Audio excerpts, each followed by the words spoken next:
杀人王李天。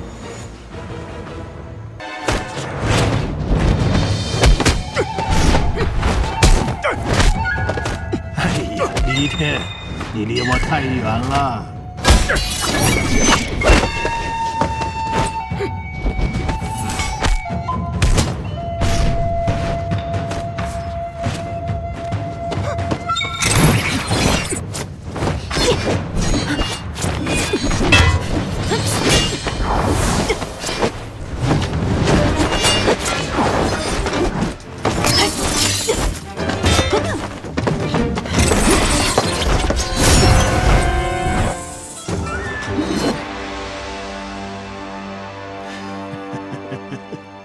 还真是有几分刺激呀！啊，这暗河胆子也太大了。胆子大的可不是暗河呀。李天，在。既然这位千落姑娘到来，想必这永安王殿下已经知道暗河身后的人是谁了。谁都知道，董太师从不设党争。 也从来不支持任何皇子。当年父皇登基前是一样，现在也是一样。杀了他，不会对成为卷轴上那个名字有太多影响，但是对整个朝政以及这个天下就会犹如重击。方才听你探来的消息，白王去过暗河，萧景霞和白王前后都去过暗河，这与暗河出山 和唐门联手的日子是符合的。暗河的出现，我觉得不是二哥的主导，他应该是被人算计了。你为什么这么笃定？小的时候，我们在稷下学院念书，当时的祭酒先生正是化名的如剑仙谢轩，他让我们3个选帝王之道。当时二哥选的是君道，重德行，讲仁义，以贤德服人；老七选的是霸道。 霸道，本属乱世之君，以武服人，以刀行政。他自己说过，每个朝代都是乱世，这本是大逆不道之话。但谢轩却没有苛责他。现在想想，二哥就算为了地位，百般阻挠不让我入京，但是他绝对不会违背自己的君道。 刺杀太师这种事，他绝对不会做的。那你当年选的什么道？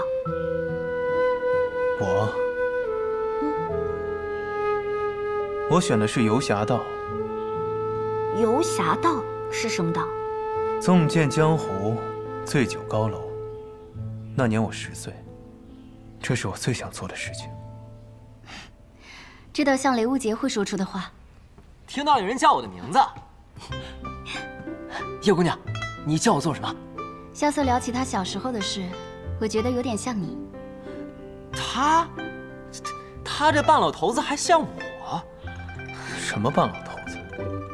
怎么不是了？你成天懒洋洋、软绵绵，像结了冰似的。你不是半老头子，谁是？好货！哼！公子，宫里来信了。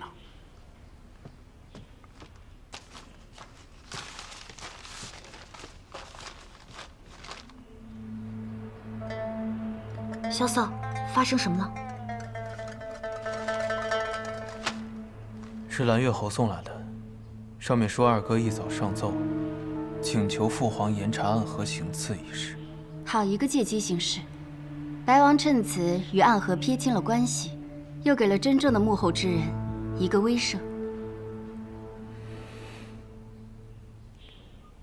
哎，二位请。 这青州穆家老爷子要是见到穆春风现在这副德行，还会不会把他那家主之位传给他呀？小脸生，华神医好久不见。神医请坐。多谢。不过，怎么听着像在叫一个老头子啊？以后叫我师傅神医就好啊。哟，已经是师傅了。我带师傅去看了秋庐，师傅很满意。那还真是辛苦梁掌柜了。徒儿很孝顺。多谢师傅夸奖。当年船上见到穆兄时，只觉得是那般风流倜傥。唉，今日一见，穆兄溜须拍马这方面也甚有天赋啊。谬赞了，谬赞了。神医来我雪落山庄，可是为了父皇的病情。啊，是的，你父皇的病我早就治好了。虽然他的心疾是因为心病，复发是早晚的事，但他不应该最近总是昏迷不醒。我怀疑宫里还有一位神医，皇帝陛下病情的反复复发，怕是和他有关。有人下毒，也可以这么理解。但若是平常的下毒，我必然能有所察觉，是一些很微妙，我也难以看明白的东西。前几日我在饮食里发现了猫腻，昨日又在熏香里找到了怪药。看来我必须去一个地方。什么地方？你得跟我一起去。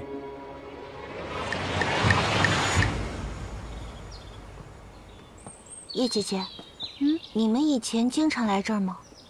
不止我，还有白王萧崇。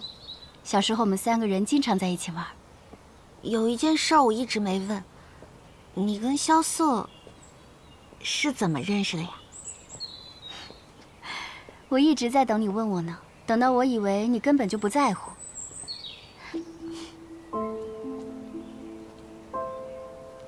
那是我很小时候的事了。那个时候我身体不好，所以不能经常出去玩，就经常一个人在这院子里发呆。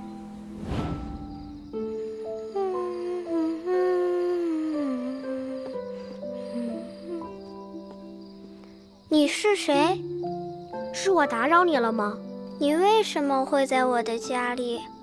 我叫萧楚河，我跟叔父一起来见叶将军的。你为什么会坐在这把椅子上？我身子不好，虽然师父总说我要多走路，才能有助身体变好，可我每次走几步就觉得很痛苦，所以阿爹给我打了这把椅子。来，站起来。我知道这很痛苦，但如果是你，一定没有问题的。那年我7岁，萧楚河9岁，我们就是这么认识的。我知道这很痛苦，但如果是你，一定没问题。忍住。难怪，叶姐姐，那你对萧瑟……那都是过去的事了，未来更重要。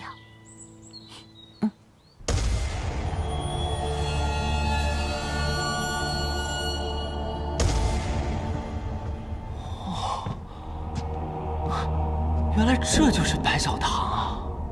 萧楚河，居然又看到你了。6位铁面官，好久不见。这里只有4位铁面官你见过。你知道，我们每天要做的事情很多，能活长寿的人很少。想不到过了这么久，铁面官还是这么喜欢自嘲。萧楚河，我们都很忙，你想要什么情报？我要的情报，在座的各位都给不了。萧瑟，再怎么说这也是别人家的地方，要不咱们稍微低调？无妨。萧楚河，你不会天真的以为圣上恢复了你的身份，就真的有人把你当皇子了吧？萧瑟，你不是说这是你师父家的地盘吗？难道他们都反了？姬若风已经消失1年了，谁说白小堂还在他的掌控之下？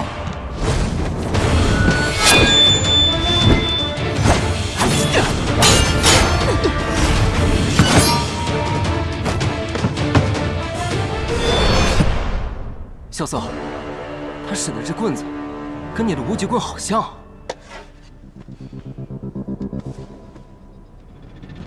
当然是因为我也是白小堂的人。你是女的？她是我师傅的女儿。七姐，师傅去哪儿了？死了。什么？开玩笑的，不过跟死了也没有什么差别。当年我爹为了救你受了很重的伤，这些年他一直在药王谷里养伤。不过他倒是真的很关心你。之前你出雪落山庄，他亲自去打探你的消息，而今你回来了，他又让我赶紧过来帮你。帮我？是的。哎，凑齐了都。白虎列西方位，既然师傅把白晓生的位置和令牌给了你，那么恭喜。以后来白小堂要消息，还不给银子？欠了你的了。那我让师傅帮我查的那件事，有结果吗？究竟是何人伤了你？据你后来的消息看，那是一股极其阴柔的内力打断了你的经脉。我查遍了所有的武功秘籍，的确找到了这样一门武功，具有如此强大的威力。哪门武功？虚怀武功。浊清大剑。是的，如今五大剑的师傅，上一任大剑浊清，他所修炼的虚怀功乃是世间至阴至柔的武功，且威力极强。只是很可惜，他的5位徒弟均没有学会这门武功，所以这个线索到这里就全断了。断了？为什么断了？因为浊清已经死了。知道了。萧楚河，你就该一回来就来找我们的。你知道的，我们白小堂能给你最大的帮助，可你偏偏不来，我们又不好去找你，生怕打乱你的计划。其实也没有什么计划，只是觉得时机还没到吧。怎么，现在时机到了？我现在就有3件事，需要你给我答案。一开口就是3件事，胃口可真不小。怎么，要我告诉你谁是暗河幕后真正的主使？不，这个问题我心里已经有答案，所以不必再让白小堂去查。暗河要为他们的行为付出代价，背后的人也要付出代价。但我现在要问的第一个问题，是关于那个卷轴。你终究还是为了那件事。可是你究竟要查什么？那个卷轴是否存在？那个卷轴的内容是什么？还是那个卷轴究竟在哪里？所有，我要所有关于那个卷轴的事。哼，真是狮子大开口。第2件事，我要你帮我去查1年内入天启城且尚未离开的下毒高手，我要一个名单。此事倒是不难，但我需要一些时间。至于第3件事嘛，我有一个朋友，他应该比我更早来天启城，但是却迟迟没有来找我。我想知道他现在在哪儿。或许他已经离开了呢。不会的，他如果要走，一定会先跟我见上一面再走。哦，他究竟是你什么人？是一个比较麻烦的朋友。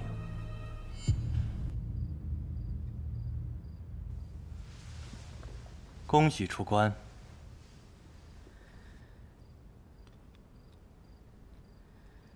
请仙公公好啊，你的精神比我们上次见面时要好了不少。你还敢提啊？上一次差点被你吓死。哼，是我的错，来不及跟你打声招呼，便坐进了你的轿子。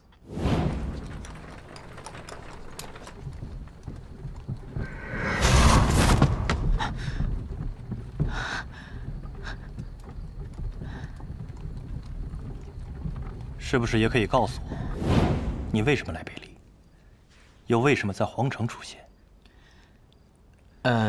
你休想骗我，否则的话，我立刻把你送到圣上面前。唉，还真是人在屋檐下，不得不低头啊。好吧，那我就告诉你吧。我其实是想来见一下我的生母，宣妃娘娘。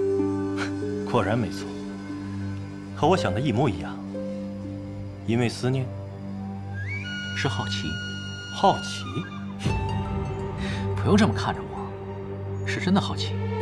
我回天外天后，听白发仙说了不少我父亲叶鼎之的丰功伟绩，这里面更是少不了宣妃娘娘的事。我听着听着，就觉得这个宣妃娘娘真的是不简单。尤其是她只跟我父亲说了一句话，我父亲便拔剑自刎。我更好奇，她到底说了什么？就为了一句话，值吗？难不成问她，当时为什么抛弃我吗？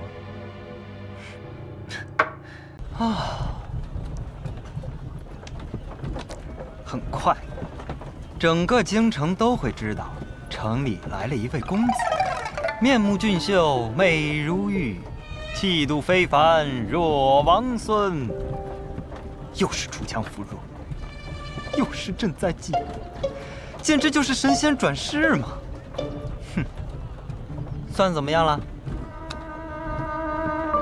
我们在青州白家的那家叫洛泽坊的典当铺子啊，已经没了。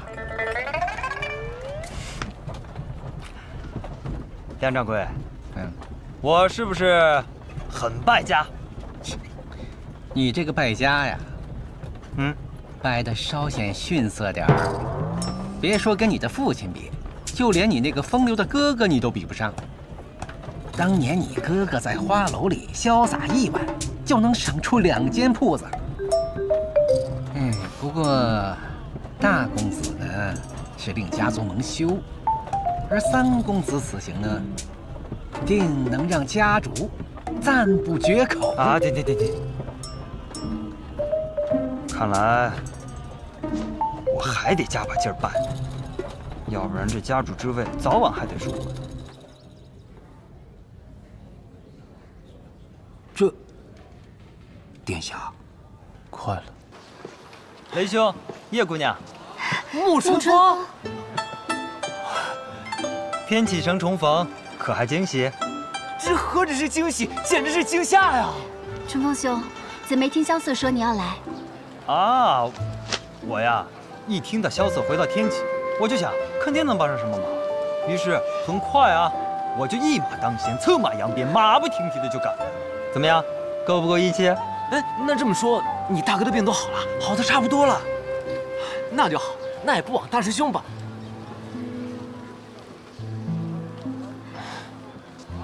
把他们的捕蛇神药给你们了。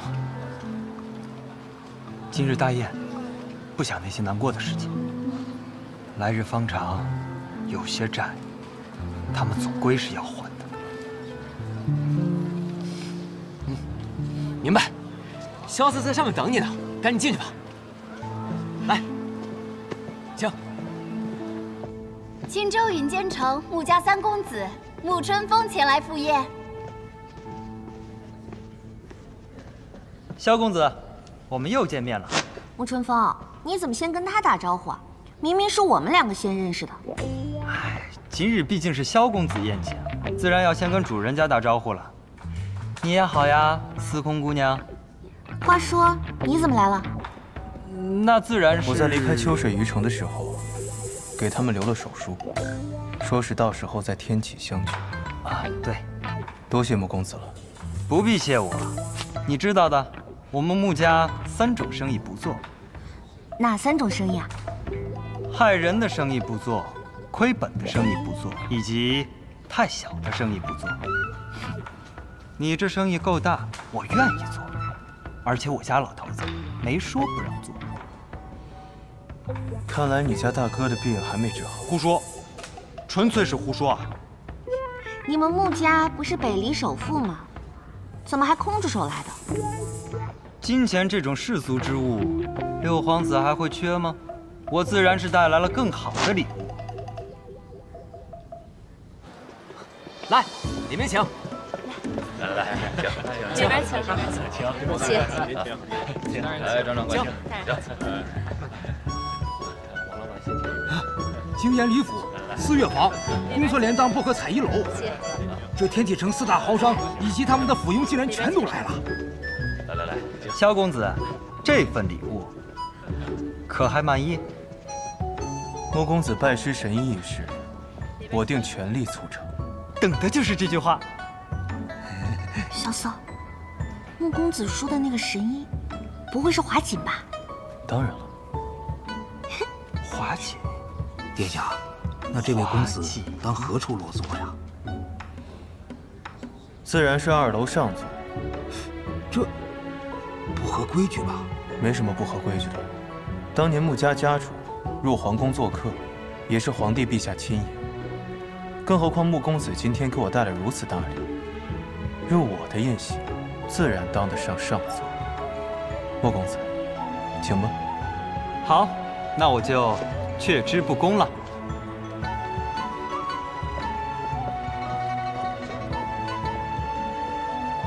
哎，咱们这宴会办得有模有样的，你看都已经做了1半多了，是不是可以开席了呀？不够，还远远不够。这还不够啊！最重要的那些人都还没到呢。一群废物！区区一个穆家3公子，就把他们吓破了胆。演习之后，我亲自找他们把这笔账算清楚。罢了，这些奸商，他们算账比我们算得明白。萧楚河很好，他依然还是那个可以给我带来惊喜的家伙。算算时辰，宴席差不多要开始了。他不会那么早开宴的。他真正想等的客人还一个都没有到。4大豪商可全都去了，他们这2年一直依附在赤王的羽翼之下，若不是形势所逼，他们是不可能去参加这场宴席的。赤王可以让他们获得最大的利益，而穆家则有能力在一夜之间让他们失去所有产业。那殿下，您说赤王那边会懂什么？不会的。在这天启城中，再有钱的商人也只是商人罢了。真正位于高处的那些人，并不把他们放在眼里。6部尚书、御史台7御史、大理寺、龙图阁，这些地方未动，就能证明这座天启城还没有承认这位皇子的归来。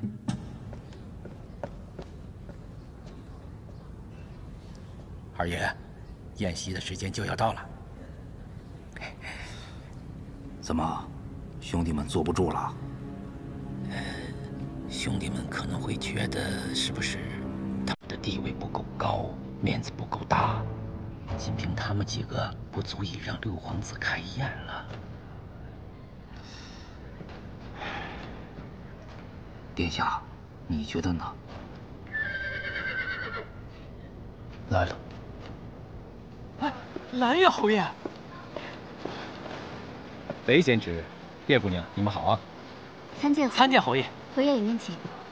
蓝月侯爷到！哎呀，蓝月侯居然来了！我这前金台真是蓬荜生辉呀！这，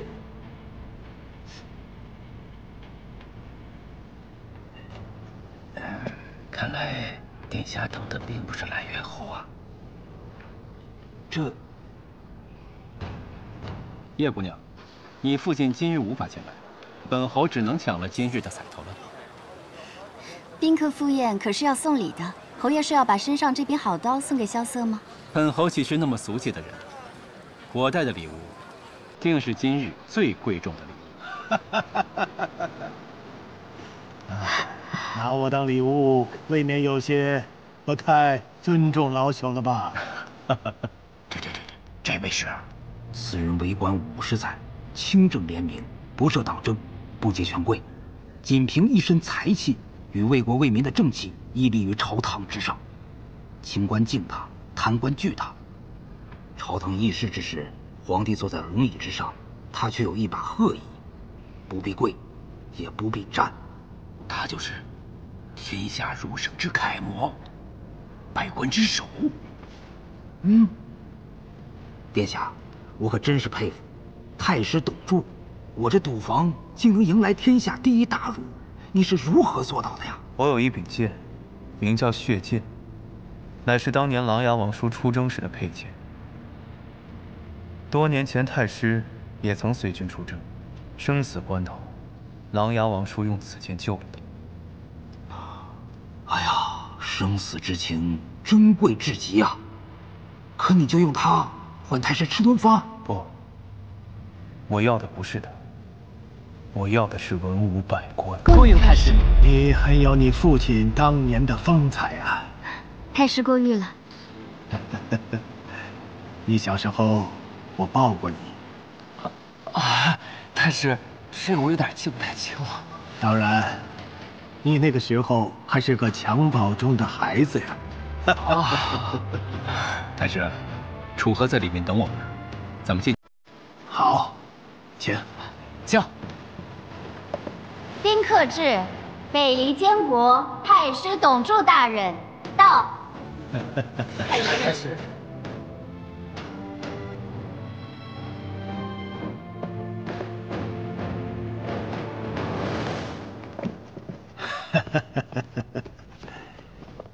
太师，你回来啦？是啊，我回来了。回来就好，回来就好啊！毕竟，这天启城才是你的家呀。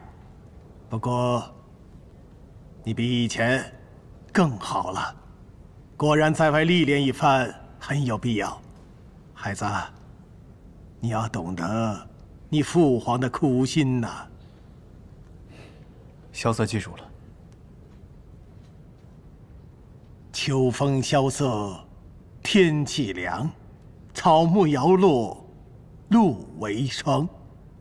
你这个名字听起来虽然有些凄凉，但是更有一番意境啊！太师，我们落座吧。哎，好，落座。二位，请上座。好，好，好。蓝月侯，父亲，这蓝月侯可是当朝监国呀，连他都去了，那我们……蓝月侯虽为监国，但很少过问朝廷的事，尤其是琅琊王谋逆案以后啊，皇帝陛下就很少分权给那几个兄弟了。容我想想。大人，大人，这么慌张做什么？发生什么大事了？确实是大事。蓝月侯之后，又有一个人到了。谁？太师董柱。什么？太师董柱？备轿，快！各位，请走。您先。请。哎呀，一起吧。好意思，好久不见了。户部尚书李若崇大人到。刑部尚书周德大人到。兵部尚书吴京城大人到。吏部尚书玄德崇大人到。礼部尚书徐渭成大人到。嫂嫂，文武百官都到了，那两位王爷什么时候来？之前是留给我们的时间不多，现在是留给他们的时间不多。太师怎么会去参加这种宴席啊？他可是连国宴都抱病推掉了的。这不是太师去参加宴席这么简单，这是楚河设的一个局。他利用2个监国，带动的是整个京城的文武百官。只要声势够大，就能逼我们就范。1个时辰之内，朝中6部皆至，4大豪商亲临，就连青州穆家，还有太师董柱都为他出动了。这个永安王，实在是太多变招了。是啊，每次我们都以为能制住他的死穴，却总是被他破局而出。早就料到蓝月侯会去，没想到太师也会去。这2个自称不涉党争的人去参加这样一场宴会，真是耐人寻味啊！但据说直至此刻，萧楚河仍未开席。这萧楚河还是以前那个倔脾气，怎么等不到我们赤王府、白王府到场，他是不打算开这宴席了？他以为搬出董柱，我就非去不可了，可笑！殿下，那咱们还去吗？二哥此刻才会更难受吧？毕竟他向来都是一个尊师重道的好孩子，董柱在那里，他却不去，失礼了呀。要我说呀，还是不去。去了等同于我们认输，不去的话，至少代表我们不在乎。藏明啊，其实我们已经输了。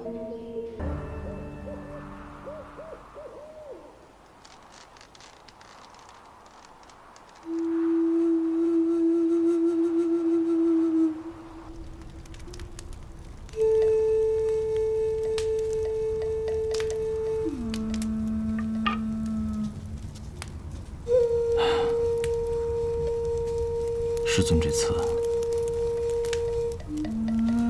托我运的是什么？这一路上竟引来这么多的高手。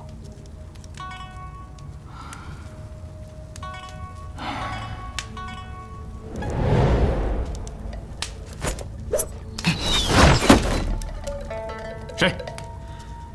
雪月城唐莲。你知道我的名字？我们还会再见的。站住！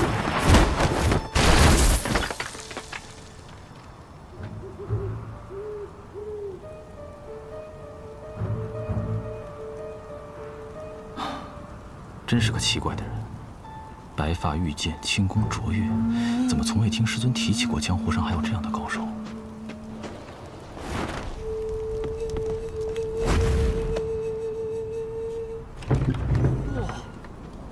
太大了，都不知什么时候才能消的。还好我的马是千里挑一的神骏，不然咱们都得被这场雪给埋了。不，你这一路都在说你的马好，你是卖马的吗？少废话，进去生个火。装模作样。哦，呵，哎。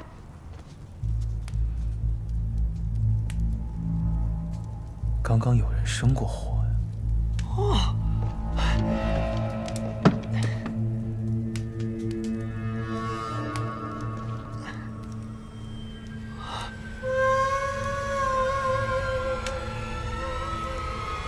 太好了，这下方便了。我还怕那茶壶太湿，怎么都点不着呢。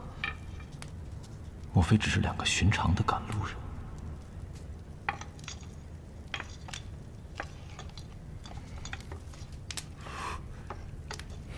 快点！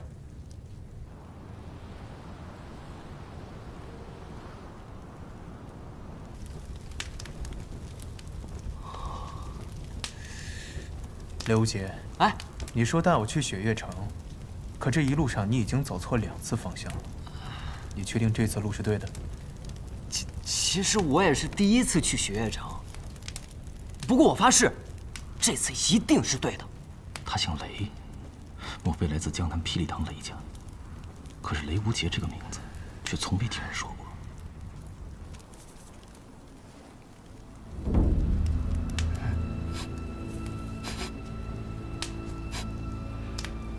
你属狗的吗？闻什么呢？你有没有闻到一股味道？什么味道？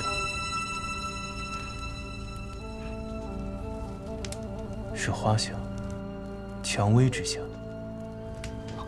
蔷薇？这个天气会有蔷薇啊？这是蔷薇露的味道。蔷薇露出大邑、占城、爪哇，并且只有天启城的百花阁才有的卖。这儿怎么会？想不到在此荒郊之地，还能遇到能识风雅之人。我苦求百花阁主多日，他才卖给了我这一瓶，却一下就被你闻了出来。风高月冷，姑娘要进来坐坐吗？不必了。这是月姬笑宋帖，明红怒杀人。这就对了，这就对了。什么队了？他们2人就是月姬和明侯，杀手榜上位列第9。除了霸占杀手榜上前8席的暗河组织之外，绝对是江湖上最厉害的杀人王组合了。那照你这么说，他们送了我们帖子，岂不就是要杀我们呀？你兴奋个什么劲儿？其实帖子是送给里面另一位朋友的，只不过我们的规矩就是接了帖子的都得死，所以今夜2位的命就都一同留在这儿吧。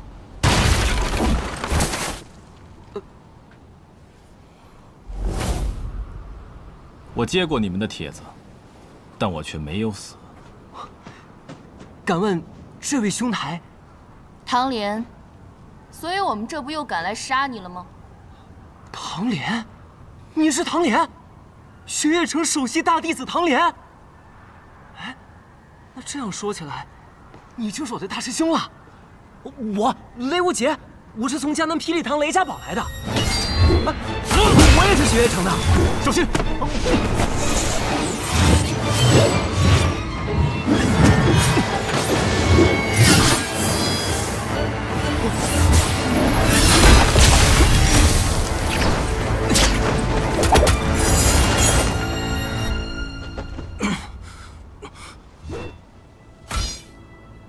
明侯天生不爱说话，所以他最讨厌话多的人。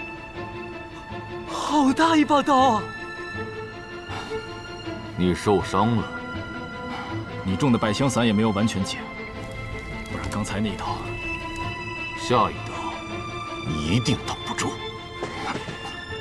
这一刀我来挡，师兄为我挡了一刀，我也为师兄挡一刀。哦，小兄弟竟然也是雪月城的人，那杀了你也不算枉杀了。只是明侯的刀不轻一把，你先试试我的剑吧。树衣剑，他们2人的兵器倒是绝配。树衣剑、金具刀，能一晚上见识到这2样兵器的人不多。小兄弟，你可看好了。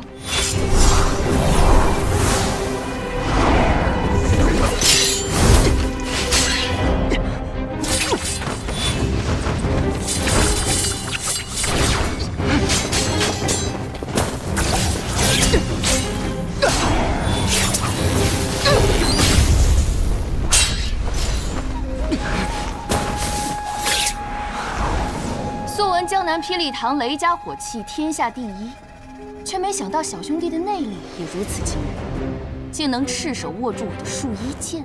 哼，你的剑我见过了，可我的拳你还没见过呢。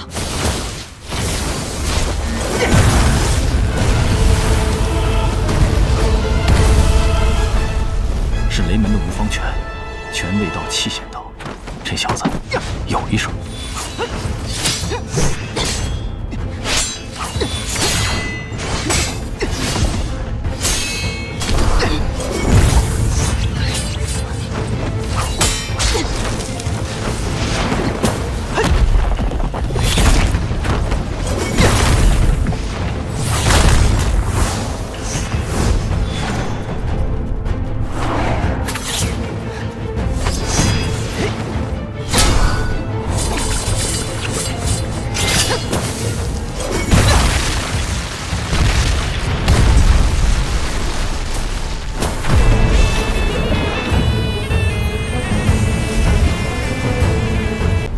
天武帝萧绎于乱世之中挥剑而起，建国北离，后国祚延绵200余年，至明德帝一朝，国力强盛，四方来拜。明德帝有一子，名萧楚河，排行第6，天纵奇才，本是太子的最佳人选。然4年之前，明德帝胞弟琅琊王涉嫌谋反，被判斩刑。萧楚河当庭为其争辩，触怒龙颜，被贬为庶人，流放青州。太子之位悬而未决，朝中其余皇子争斗不断，使得朝局动荡，天下不安。而遭到流放的萧楚河，却失了行踪，多年来下落不明。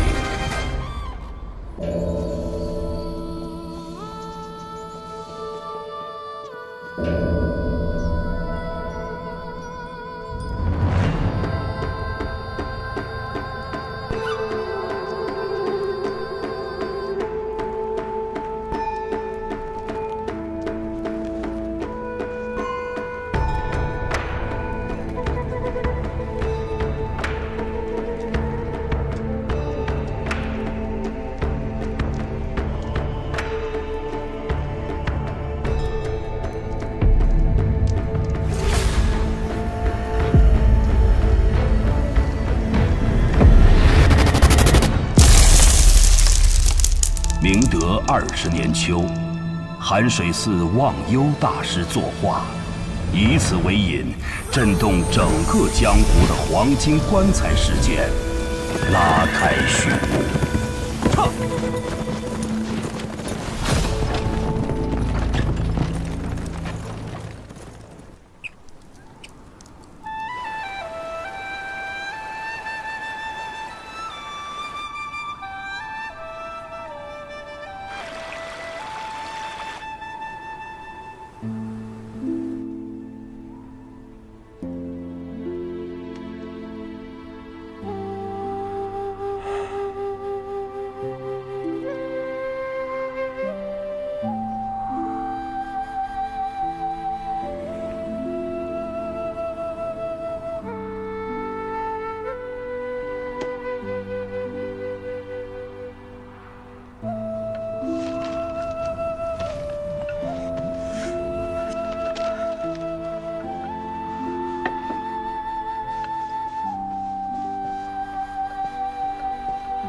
老板，您看，咱这雪乐山庄开了都快5年了，现在这连客房都在漏风。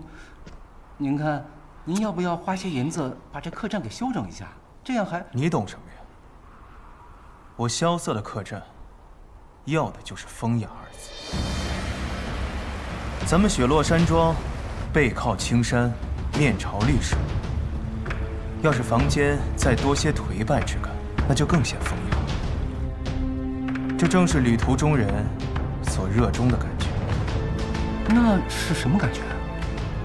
自然是在路上的感觉。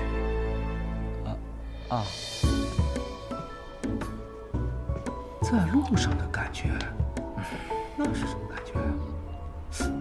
等等，老板不会想把客栈给卖了吧？这大雪都下了好几个月了，一个客人也没有。马上连工钱都发不出来了，等这客栈一卖，咱哥俩没钱没地方，岂不是沦落街头？哎，来，你想太多了。就算咱这客栈白送给人家，人家都觉得破。这再说了，这老板的境界，岂能是我们这一介俗人所能懂的？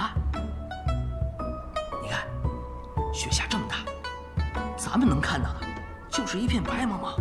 这老板呀，他能看出来意境，这就叫做文人骚客。哦，哎，你看，准备吟诗了。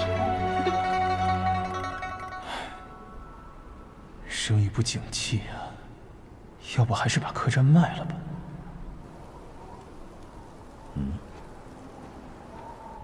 来客人了。哎，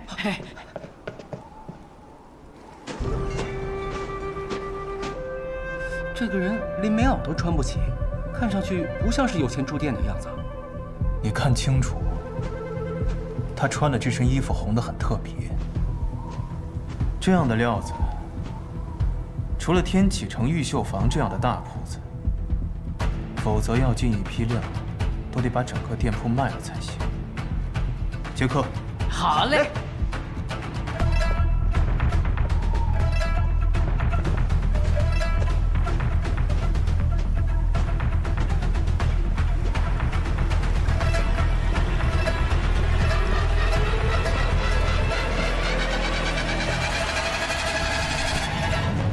这位客官打尖还是住店？就这儿了。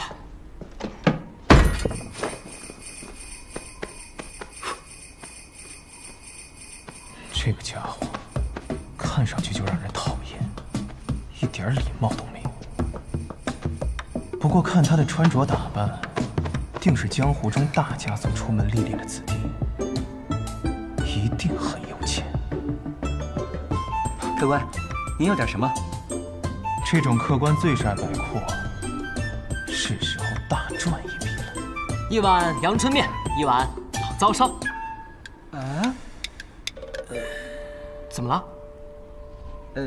您还要不要点点别的？小店的梅花肉、桃花酿都是招牌。梅花肉啊，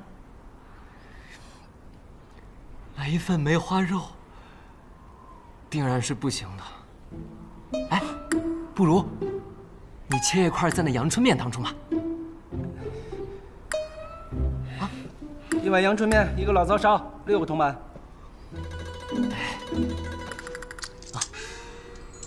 哎，听说了吗？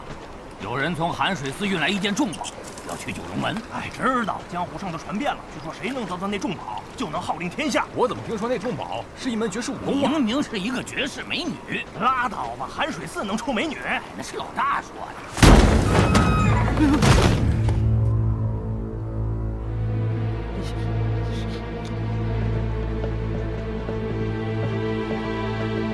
哎呀，哎，几位客官里边坐。起开！又是一帮没礼貌又没油水的家伙。客官，客官，拿最好的酒、最贵的肉来。客官，您的面和老糟烧。哇，请慢用。哎，怎么了？你。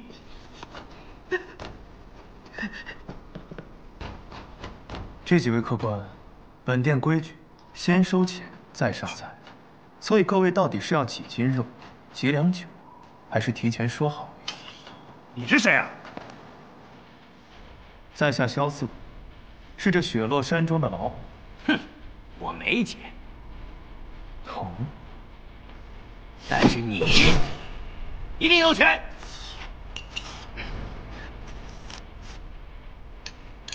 实不相瞒，本店已经1个月没开张了，现在连工钱都开不出。哼，我不管，就算你没钱，你身上这件裘皮大衣怎么也值110两银子。胡说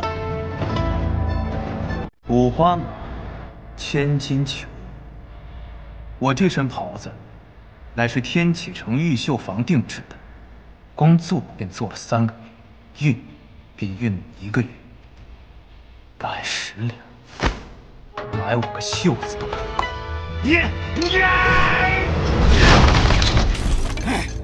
哼！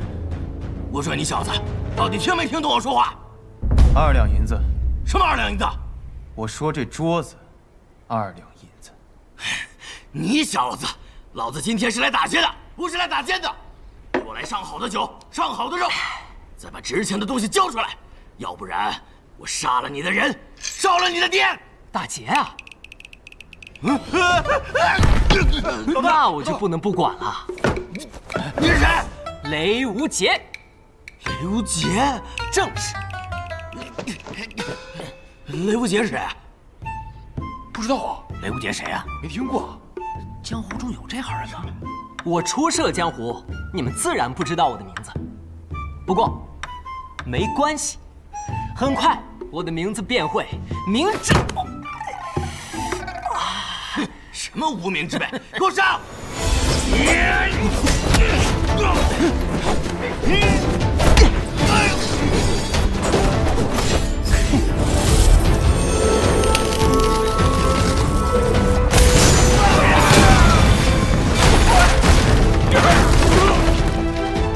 风刀挂镜，江南霹雳堂，雷门，雷家，雷无杰。给我剁了他！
月影剑、防影术，都是绝等的杀人之术。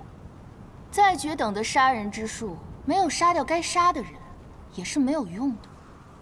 我输了，刚才那局是你胜了。小兄弟说笑了，我们杀手没有输赢，只有生死。想不到初入江湖就能遇到这样的对手，是我雷无节的幸运。这是雷家宝的火灼之术，怪不得他的头发会发红。月姬，我们走。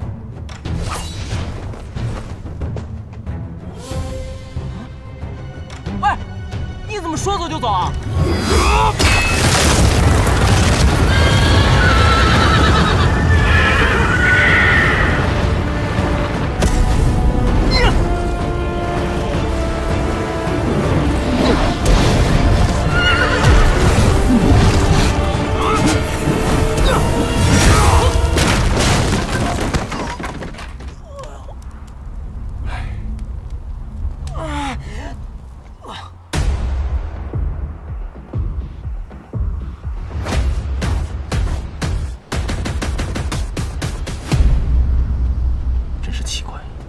占尽上风，为何要离开？什么人的刀你都敢接，你有几条命够你这么玩的？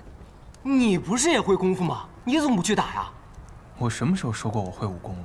不是，你在那客栈，你一挥手，门窗都齐刷刷的关上了。傻子，这世上除了武功，还有一种技术叫激光，需要你来救。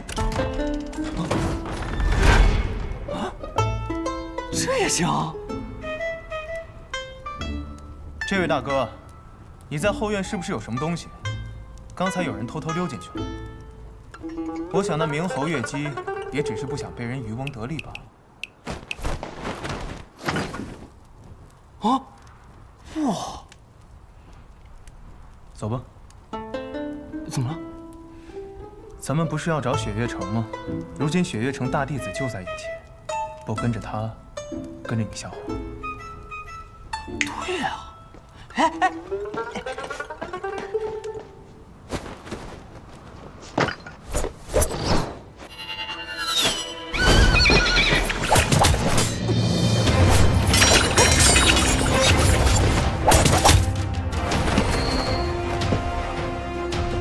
上不得台面的家伙，只敢做些偷鸡摸狗之事。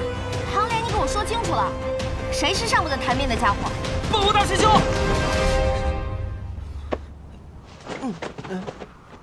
千洛，三师尊知道你来吗？你不会又是偷跑出来？谁说的？我就是出来游历江湖，恰好路经此地。这什么情况？看来还是偷跑出来的。我现在有任务脱不开身，只好传书给三师尊，让他把你领回去。唐雷，你敢？哎呦，大师兄！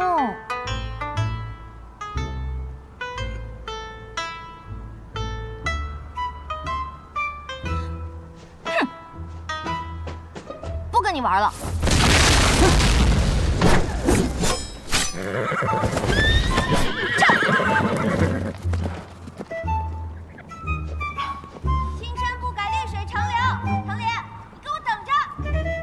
刚才那位是司空千洛，姓司空，莫不是枪仙司空长风之女？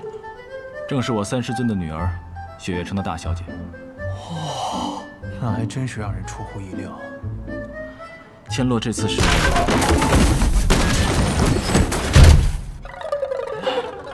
真的是有些过分了。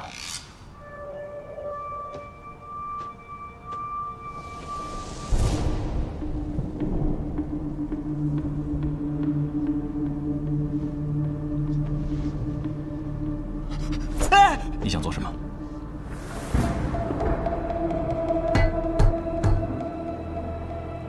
听声音准没错，纯金的。纯金的？纯金的又如何？值大钱了。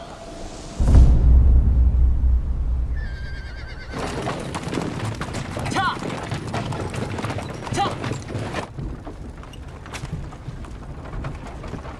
素未谋面，你就这么相信我？我不是相信你，我只相信他。这一点我倒是认同你的判断，毕竟这家伙除了武功好，就没有脑子。骗人这种事，他确实干不出来。那你呢？我把我最好的2匹夜北马拿来给你拉货，你还不信我？师兄，别理他，他就是个马贩子。这一路上除了听他夸他马好以外，就没听过他说别的话。雷兄弟，你暂时没有拜入师门，师兄这2字，我想你可以不用叫得这么着急。哎，好的，师兄。所以你真的不知道这棺材里装的是什么？师尊并没有告诉我，他只是让我把它运到碧罗城的九龙门。另外，和我说了一句话。什么话？千万不要试图打开这具棺材。掐！掐！听你这么一说，我倒是对这棺材更感兴趣了。千万不要对它感兴趣。我这一路上遇了10几波杀手，那么多人对里面的东西感兴趣，拥有它是一件很危险的事情。所以你这一身的伤是那些杀手？只是月姬和明侯，其他的不过是一些……其实关于这黄金棺材的传闻，我倒是听过一些。你都知道些什么？别这样看着我呀！这种传闻已经在江湖上传开了，说什么的都有。大致就是，有人从寒水寺运送黄金棺材去边境，棺材里装着的是数不尽的财富，还有足以称霸江湖的武功秘籍。你相信？原本我不信，直到我后来发现，运送这黄金棺材的竟然是雪月城大弟子唐莲。那又如何？其实像这种传闻能传遍江湖啊，自然是有人背后推波助澜。不过像明侯月姬这样的杀手，显然是做不到的。相信你也听说了，几个月前寒水寺忘忧大师的事情。我猜这棺材内8成就是忘忧大师的尸首。只是为什么这么多人想要得到它？你究竟是谁？我只是一个消息比较灵通的客栈老板。所以我们到底要去哪儿？直奔九龙门吗？三顾城，美人庄。美人3顾：一顾倾人城，再顾倾人国，三顾倾我心。三顾城是前往碧罗城的必经之地，每年都会有大批的商人经过这里，其中不乏1掷千金的豪客。而美人庄则是城内最大的销情窟，这里不仅是温柔乡，还是北离境内数1数2的赌场。可惜啊，雷无绝那小子还守着马车，不然真该带他来这儿见见世面。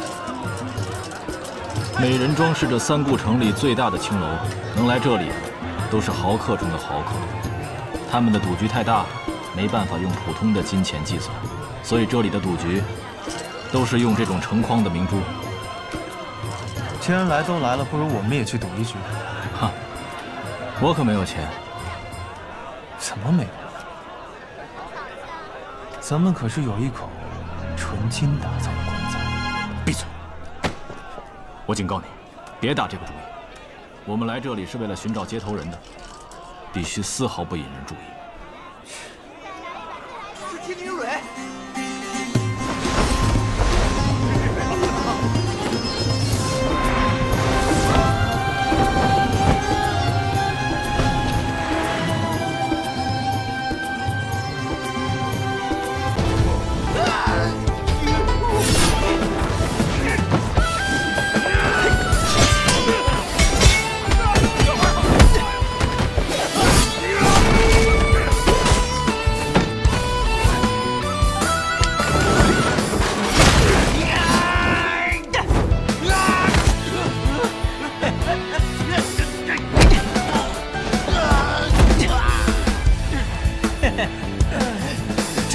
我的无方拳法。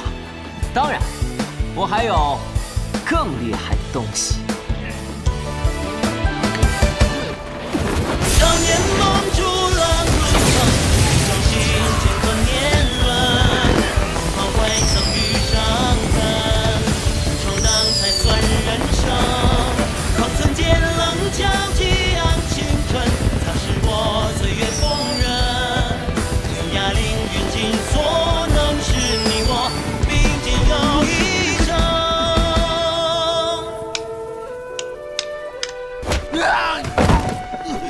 怎样？现在可知道我是谁了？还不快滚！快走！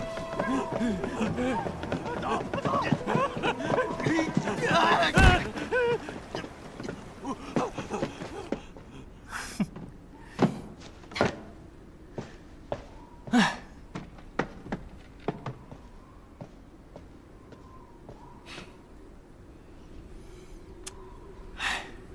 有道是大恩不言谢，路见不平拔刀相助，这些都是应该的，不用太客气了。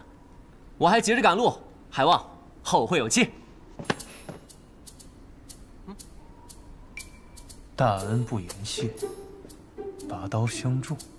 那当然，哎，要不是我，那帮大汉早就砸了你的店，搞不好你们连命都没了。这难道不是大恩？你看看我这店，跟被砸了有什么两样？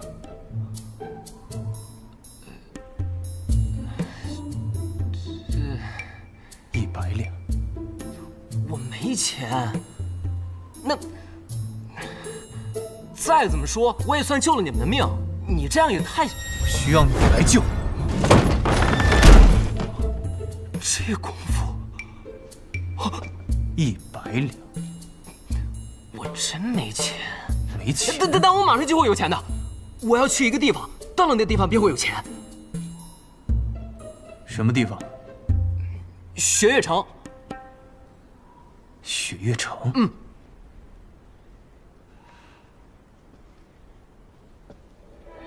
雪月城被尊为江湖第1城，其实是几大世家门派组成的联盟。江南霹雳堂就是其中之一。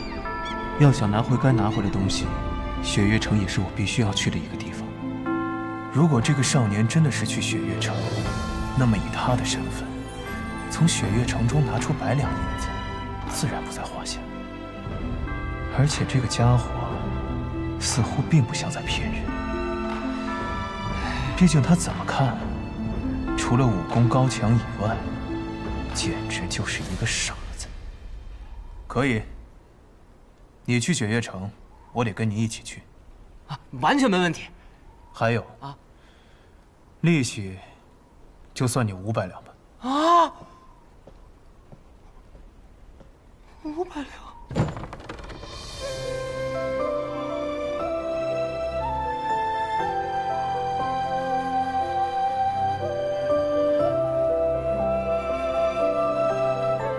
也是好多年没出去了。雪月城的几位城主，我们也该见面，聊一聊当年的事。绿蚁新醅酒，红泥小火炉。晚来天欲雪，能饮一杯无。兄台好雅兴，这酒我们可以喝，但马车上的东西你可得留下。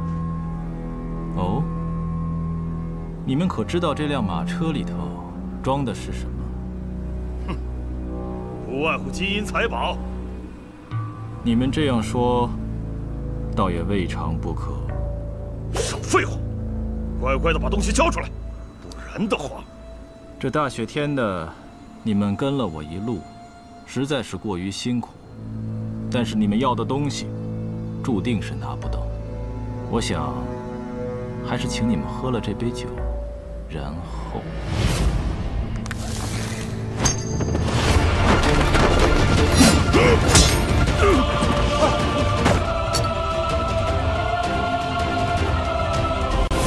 前任。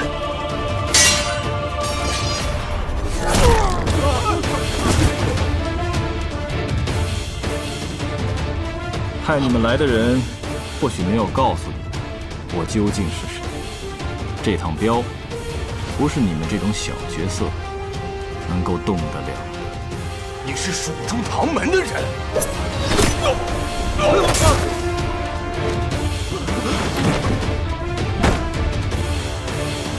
撤！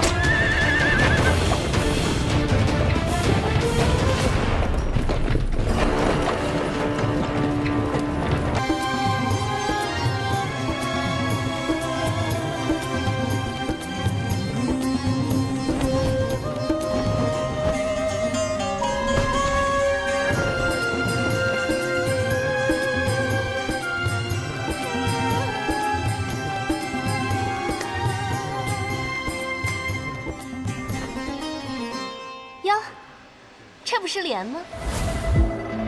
你不是说不能引起别人注意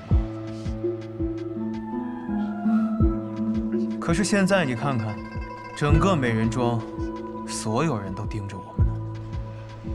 蕊，莲，距离你上一次来，已经过了16个月07天了。你就这么不挂念人家吗？你们一个叫蕊，一个叫莲，听起来还真像是一对老相好。真是个好看的少年郎。刚刚听公子说想要赌一局，美人庄今夜有一场千载难逢的赌局，要不要一起玩玩？我可没有钱。不，你一定很有钱。姑娘为何如此确信？寻常人看到如此庞大的赌场，早就瞪大了双眼。看到我这样的美人，早已迷了心神。但你却是一副懒洋洋的样子，仿佛这样倾城的财富、倾国的美人，在你眼里都是稀松平常的。你说，你是不是很有钱？蕊，现在不是说这个的时候。你的接头人至今也没来，但东西已经准备好了。你要小心，这几天不断有顶级的杀手为了那件东西涌入三顾城，他们中有很多人不好对付。公子还想赌吗？我有一座山庄，名叫雪落，大概值10匣这样的珠子，不知姑娘可愿先借我一匹？好说。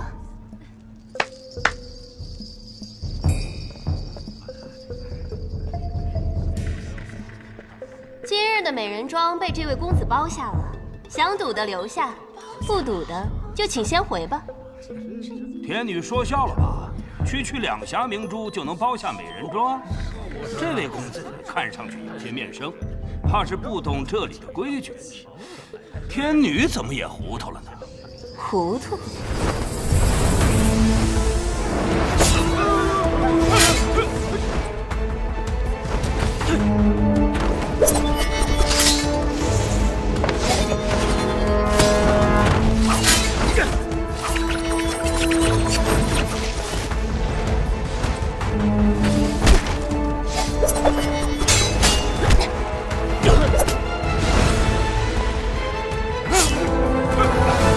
在家做错何事？好了，我也就是吓吓你。至于为什么吓你，我只是想让在场的人知道，这位公子的赌局不单是金钱局。莫非是生死局？没错。这生死局是什么意思？光听名字就知道了。输的人不光要留下钱财，还要留下性命。我什么时候说过要这么赌了？哼，这个小丫头，我知道你想要帮你的小情郎，但是你也要知道，仅凭这三顾城美人庄，镇不住这个场。是你，我们又见面了，唐莲。不过这小丫头说的也对，愿意入局的留下，其余的人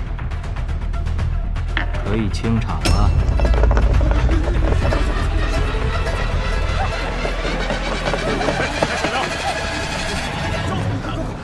有趣。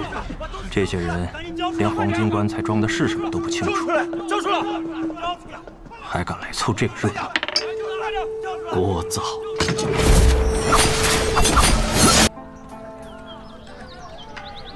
萨摩老弟的近景戏法，长安城独一份啊！过奖过奖。那先预祝咱们合作愉快，合作愉快。哎，对了，我说萨摩老弟，为了彰显一下你的诚意，还得请你啊移驾我的杂戏班，给大家展示一下你的实力啊！好啊，那我们现在去吧。嘿，好。哎，萨摩老弟，你不会连马车也没有吧？呀，怎么可能呢？真爱开玩笑。我想也是，这萨摩老弟的戏法名震长安城，嘿，怎么可能混得跟个杂役一样的是吧？萨摩多罗，人呢？客官，走好，下次再来啊。好。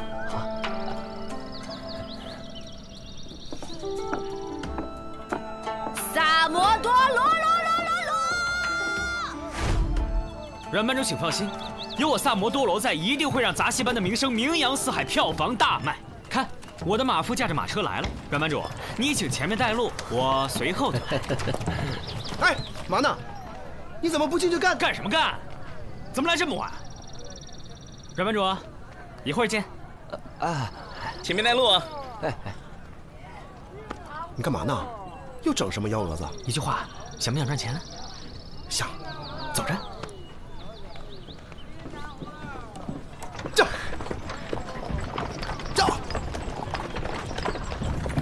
叫！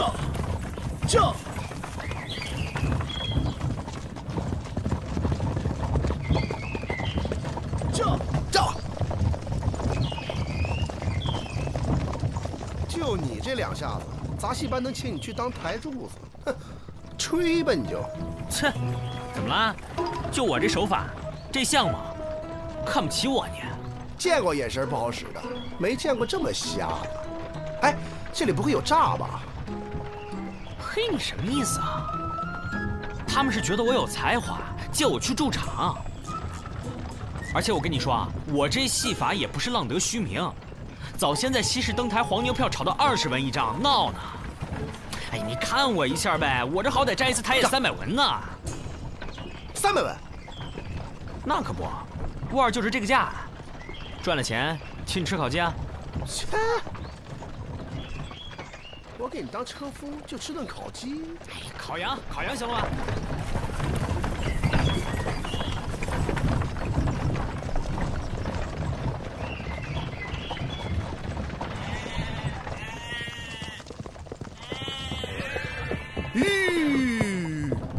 哎，怎么停了？没看着有羊群吗？走。哎呦，羊倌哦，你稍微快点好吗？真服了。哎呀，你放心好了，他走不远，这又刚下完雨，他肯定会留下痕迹的。咱一会儿就跟着他车轱辘印走，丢不了。驾！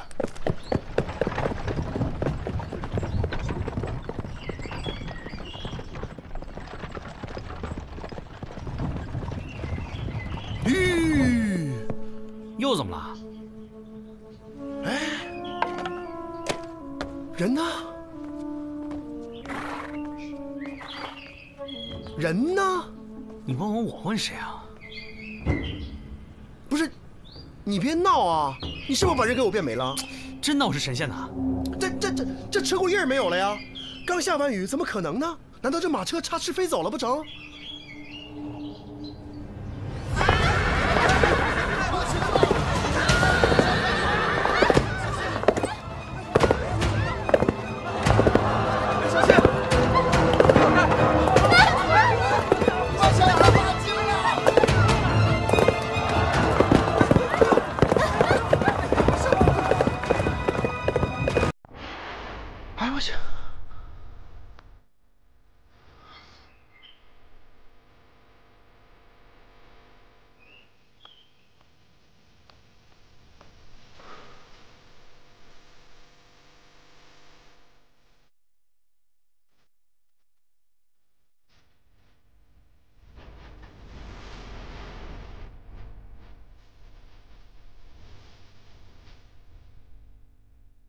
我四处都找了，没找到。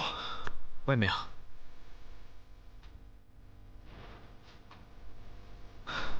要不咱先回吧。好。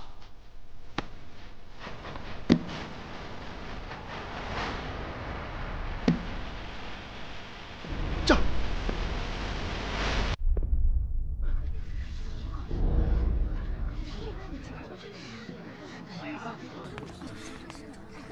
他怎么在这儿啊？半个时辰前就在这儿了。半个时辰前？半个时辰前，我们不是跟阮大刚分开吗？他头去哪儿了？是分尸案，头是在城北找到的，被挂在城北门楼上。城北？一个时辰之前，我还看见阮班主跟他在凡社喝茶。我也想起来了，他们好像是坐着马车一前一后离开凡社的。不是，那个不是，我们确实在一起。然后他说要去杂戏班商谈，结果路上就凭空消失了。三炮，凭空消失？啊？为什么会这样？是他们杀的吗？不是，怎么？你们怀疑我杀的？哎，我看我大理寺官差哎。对，就是。我们是大理寺的。你拖我干什么？啊？对，说的就是你。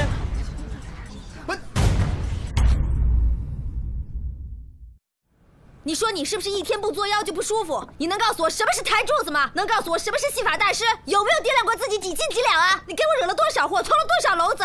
我招你做伙计，又没让你当爷爷，能消停点吗？不是四娘，你怎么回事？你瞎吵我什么？本来他就不学好，你还跟他瞎捣乱。案子得尽快查，可别引火烧身。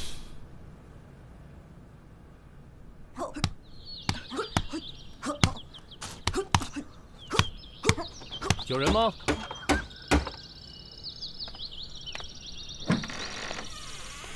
你找谁？这里是阮氏兄弟的杂戏班吗？我们是大理寺来查案的。昨天你们阮班主死了，我们想了解一下情况。请吧。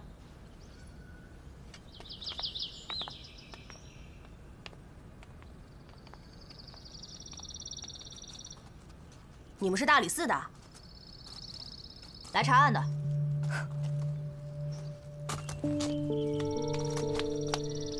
你们阮大班主平时为人怎么样？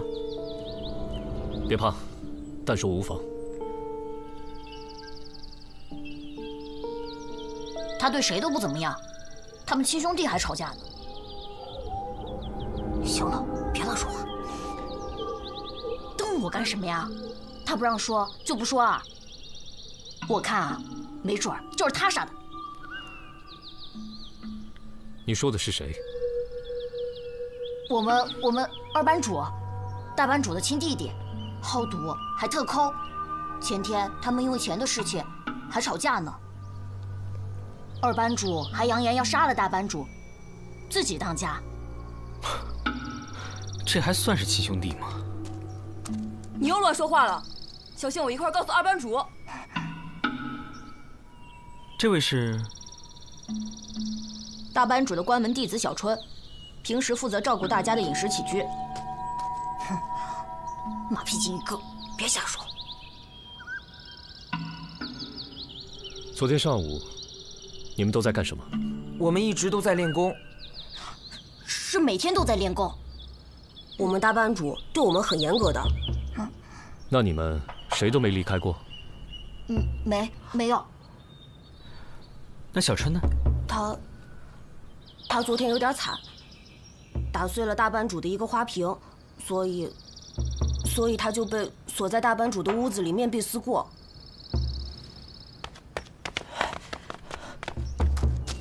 哎，闪开闪开！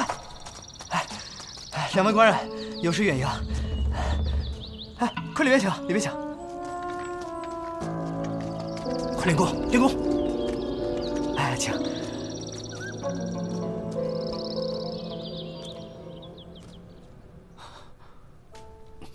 二位官爷，说起来，这算得上是我们班子的诅咒。诅咒？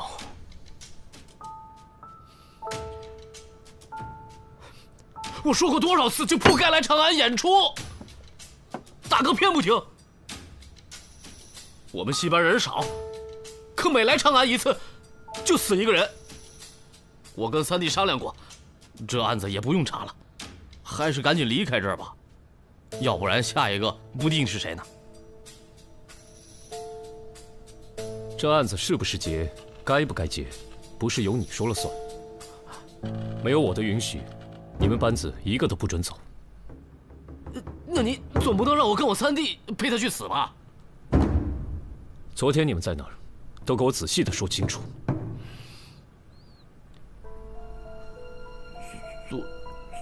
昨天，我大哥出门前，让三弟监督我打拳，我在西厢房打了一上午。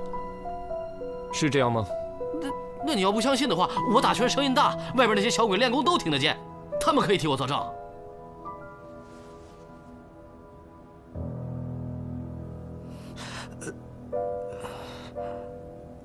是这样的。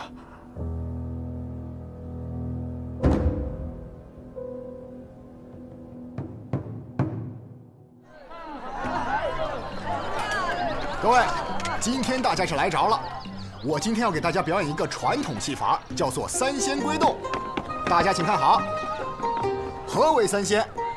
三仙是指福、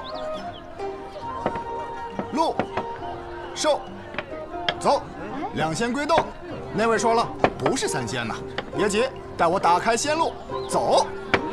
三仙归洞。好。哎，我觉得呢。怎么了？你这球有问题啊！没问题啊。没问题的话，换这个试试啊。可以吗？那我试试。你要用头子还能变，我就服你。您瞧好吧。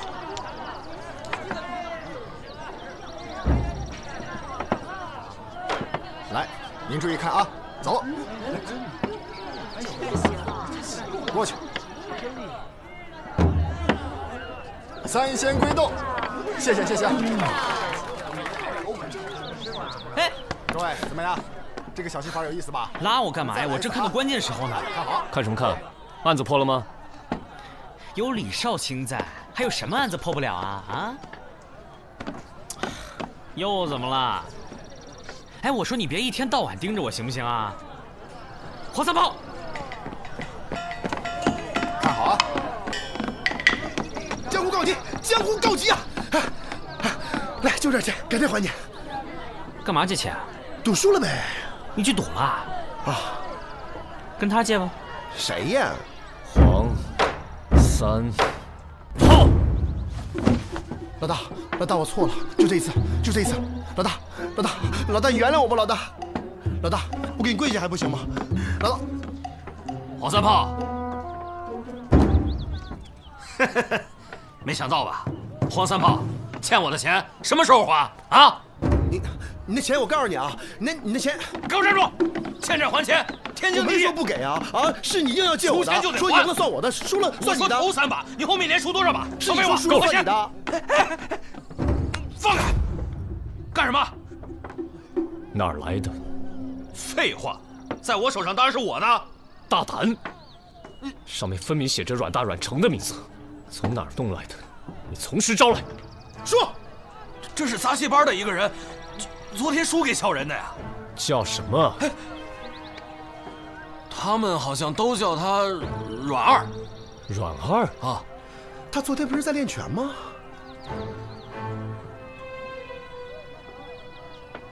没你事了，你走吧。哎，你欠我钱还没还呢，我回去还钱。哥，赶紧还钱。哥，站住！改天还钱。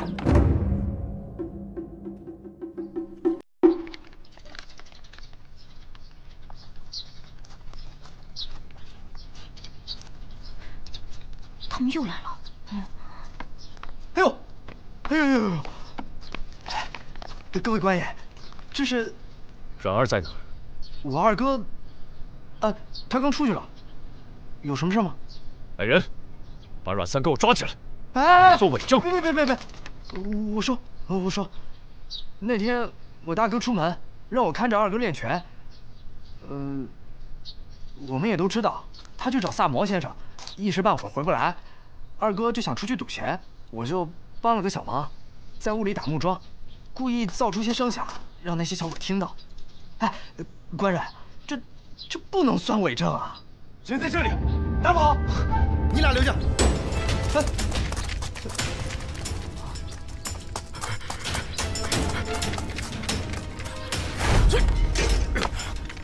转儿，给我下来！我曾放箭，人不是我杀的，我没杀我哥，我只是出去赌钱，输钱之后找我哥，那时候他都已经死了。那你为什么不报官？我报什么官？我报官！我多少次扬言要杀我哥，自己当家，他一死，我说得清吗？我，你先下来再说。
猜吧，在哪边？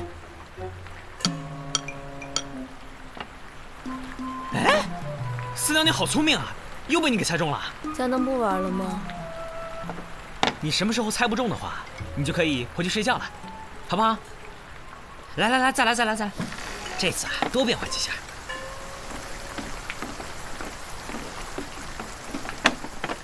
哎，来的正好，我给你们变个戏法。 李少卿，案子查得怎么样了？然儿也没了。啊？又消失了一个。我亲眼看见的，明明一片平地，噗的一下，一阵青烟，人就没了。这阮氏兄弟都好这口，这也忒吓人了。李少卿，我帮你把这湿衣服脱了吧。没事，我胆胆就好。 还是脱了吧，小心着凉。没事。对了，哎，什么毛病？就是。李少卿，我真不忍心让你穿着湿衣裳出门，脱了。不用，胆胆就好了。老大，我先走了，伞给你留下。啊，来。别客气，谢谢好意啊。 回去。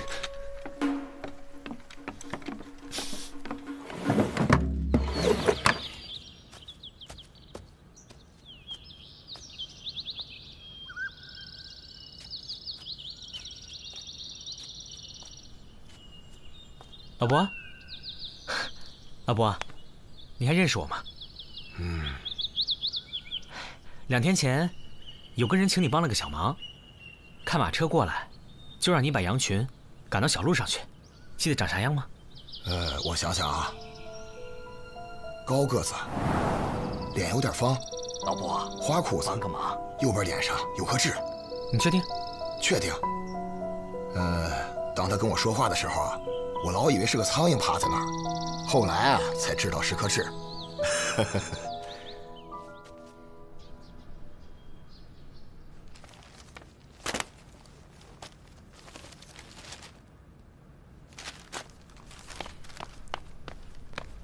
哎，你不用在这想了，案子我已经解出来了。挺快啊。没错，其实呢，案子很简单，阮大的案子不过是一场大的变身戏法罢了，只不过后来被凶手利用，变成了一件杀人案。怎么说？其实呢，阮大的消失和他的出现，都是他自导自演的。当时我们坐了2辆马车，2车间有段距离，此时他事先安排杨官赶来羊群堵路，与我们拉开距离。随后羊群散去，我们继续往前走，却被阮大留下的甲车轮衣误导，因此我们被引到了错误的路上。阮大则从另一条路离开。阮大在我们途经的路上扔下帽子，撒下动物血，进一步误导我们，让我们确信他凭空失踪。戏法是为了向同行炫耀，经常会这么干。你怎么想到这一切的？帽子，帽子，没错。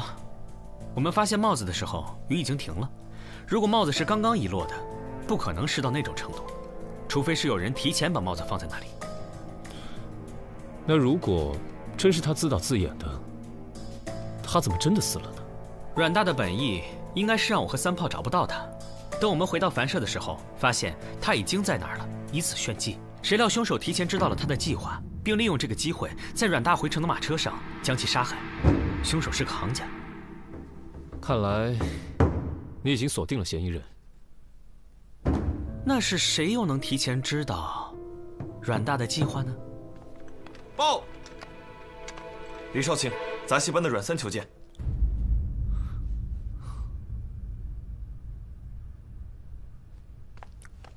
带上来。官人，官人，我求求您，您放我出城吧！再这样下去，我肯定会死。你现在是嫌疑犯，没我的允许，不准离开长安。我二哥已经死了，下一个一定是我呀！他只是失踪。不，他死了，他肯定死了，我能感觉得到。官人，我不瞒您说，我昨天晚上梦见我们戏班5年前惨死的那个小雨了，他流着血泪啊！官人，他要讨我的命啊！你等等，你们戏班5年前死的小雨，干嘛要找你讨命啊？你先把这件事情说清楚吧。官人，不过这些真的不关我的事儿，要怪只能怪我大哥二哥，他们见钱眼开。那天演出踩高凳。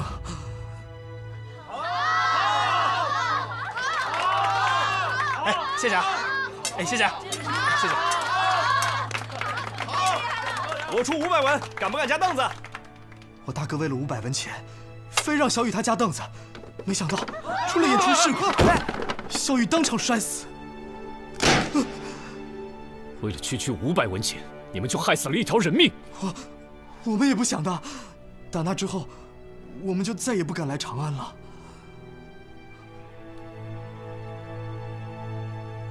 在你们戏班里，平日谁跟小雨的关系最好？他们小孩子的事情，平时我也懒得管，懒得问。不过小春是小雨的弟弟，亲弟弟，亲弟弟。姐姐被你们害死了，他还愿意给你们端茶倒水。当时他还小，我们都瞒着，没敢让这孩子知道。求官人放我一条生路，官人开恩呐！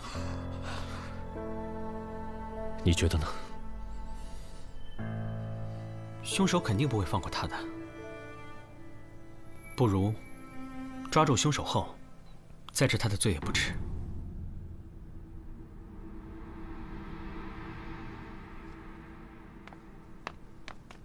走吧，我派人护送你出城，如何？哎，谢谢官爷。你好了没呀？小爷我时间金贵着呢，好了没有？还没。哎，我就纳闷了啊，这么一个人渣，为什么让我来护送啊？他算老几呀？他？我跟你说，咱俩这趟可得把他看好了，说不定会遇到凶手。你不早说，这么危险，早知道我就不来了。为了他丢了小命多不值啊！哎呀，催，你催什么催啊？哎呀，你自己看看，尿我这一裤子。你给我找条新的。没有，赶紧上车，味儿这个大呀！快！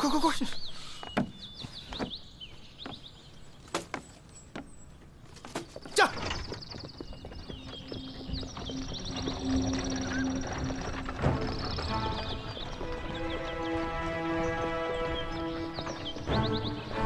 哎，你干嘛呢？你看一大老爷们笑什么？我在笑李治。你笑我老大干什么？你看他平时那么严肃一人，昨天被吓懵了。他竟然特认真的跟我说，噗的一下，软儿就消失了，跟见了鬼似的。他真的一下就消失了，那是我老大亲眼所见呐！就一块平地啊，周围都没得藏，换你不害怕？哎，那你说阮三会不会也噗的一下就消失了？哎，这种事儿啊，说什么来什么。哎，来了，吁。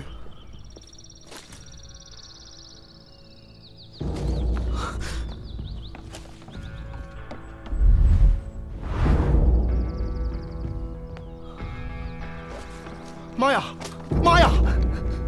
这不是活见鬼了吗？你刚才不也看到了吗？他就在里面呢。这才多会儿功夫啊！没错。那现在怎么办？回船。驾！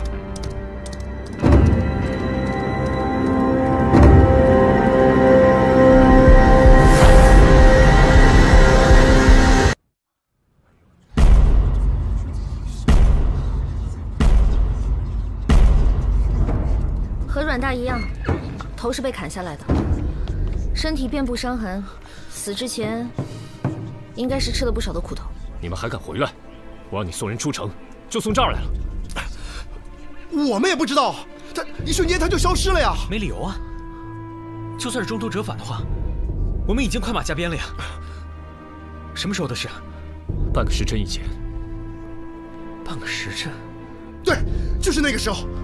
他突然就消失了，这不可能。头呢？头在哪儿？我找到阮三的头了。在哪儿？在城南的城楼顶上。这太恐怖了。是啊，头还挂在城楼顶上，太可怕了。别害怕啊！如果我没猜错的话，凶手应该就在那5个孩子中间。啊！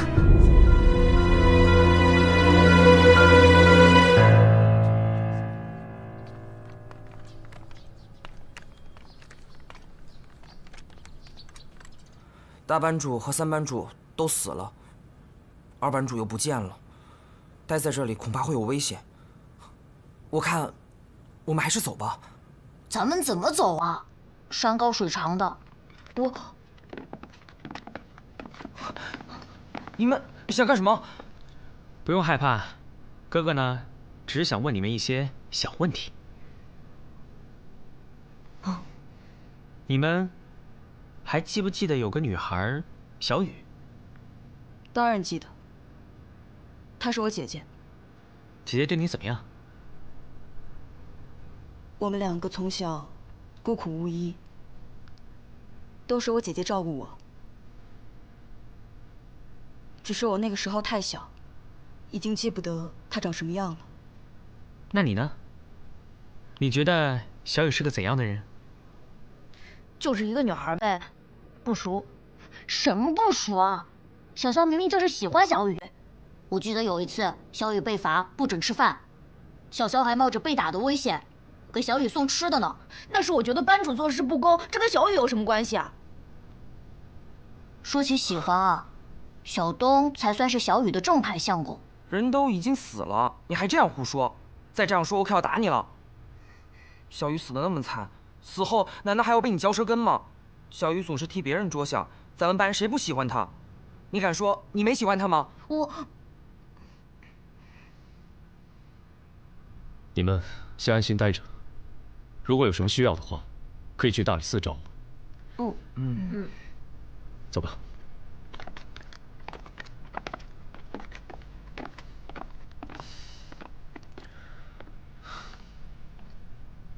他们每一个人都是天真无邪的样子，头疼。那凶手真的在这群孩子中间吗？会不会是那个阮二啊？毕竟我们到现在还没有找到他。应该马上就能找到他了，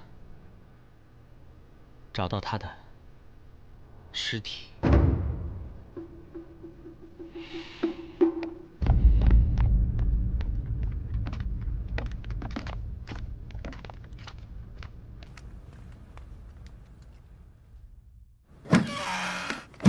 三伯，阮二的尸体找到了，是全尸吗？还是无头的？在哪儿？跟我走。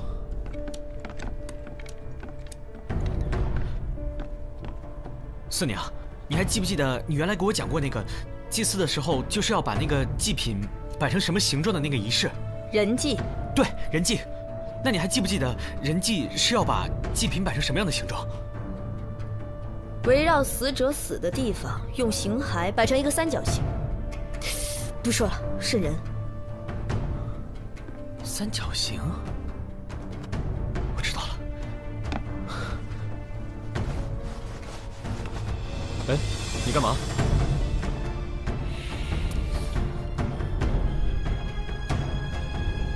没错。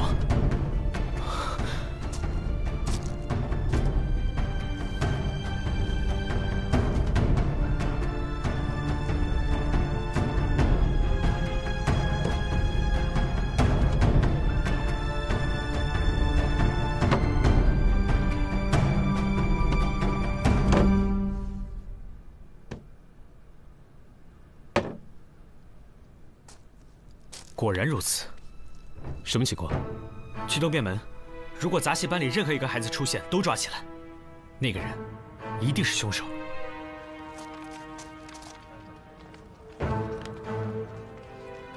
来，停一下。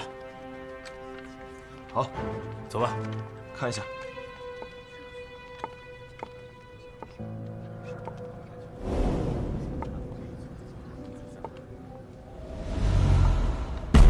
抓住他！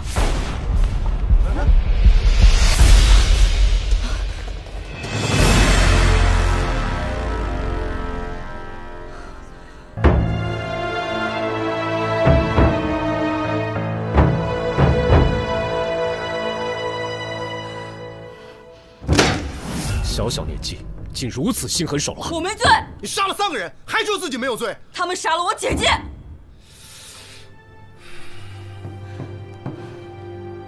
我杀他们是替天行道，我没罪。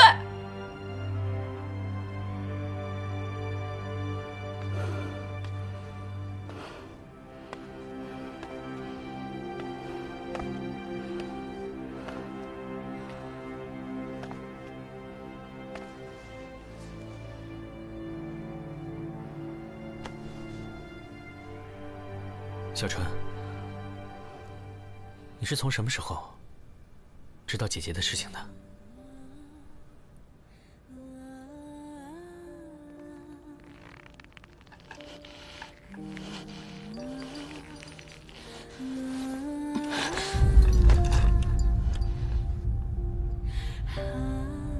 他们以为我小，记不住事儿。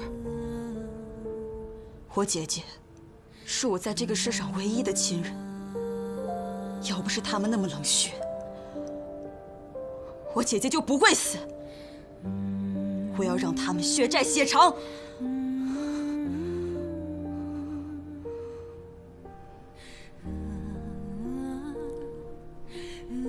好了，人证物证俱在，可以结案了。我不后悔，姐，你看到了吗？小春替你报仇了，你终于可以安息了，姐，姐姐，姐姐。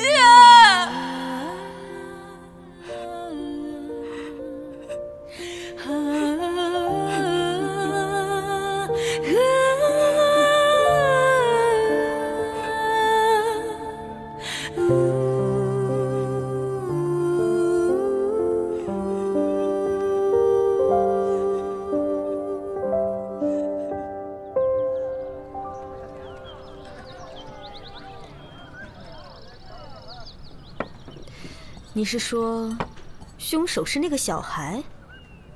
你不是说，那个时候他有不在场证明吗？他的不在场证明是事先设计好的。我知道错了，放我出去吧！小春先故意打碎花瓶，惹怒班主，让班主把他关进房间，然后又偷偷溜出来。他尾随阮大的马车到了樊舍，并藏身在马车之中，将其杀害。哦，那阮二和阮三又是怎么消失的呢？其实很简单啊，当时阮二就是藏起来了。藏起来了？怎么可能？我老大都说了，那是一片平地，没有任何隐藏的地方。请问一下，那是一个什么样的平地？我记得好像是一片荒废的菜地。嗯哼。哦，原来是这样。原来，哪样？菜地是有地窖的。哦，接着说。我想，阮大出事后，阮二怕官府追，一定事先规划过逃跑路线。他先找了帮手，在半路放烟，随后钻进地窖，造成原地消失的假象。那他怎么死了呢？他找的帮手就是小春。没错。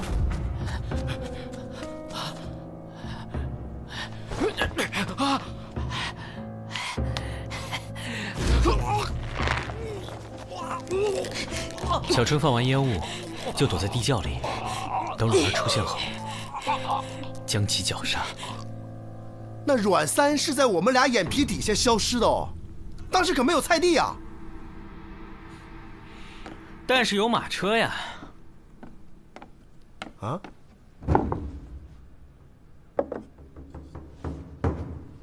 什么意思啊？马车是被改装过的，所以这无疑变成了一个暗箱，就好像是三仙归洞的戏法一样，利用人们的惯性思维。你以为碗是空的，但是那小球早已被放到了碗里。咱们那天都没有注意到，其实马车里面已经躲着一个人了。他利用身材瘦小的优势，躲在马车里跟我们出城，随后用迷香放倒了阮三，从后盖板扔下了马车。不对，我们俩快马加鞭回来的时候，阮三已经死了，又杀人又运尸的，这咋能这么快？除非那个尸体根本就不是阮三。不是阮三的。阮二和阮三是亲兄弟，身材相貌都差不多。如果没有头，再交换衣裳的话，你们分得清吗？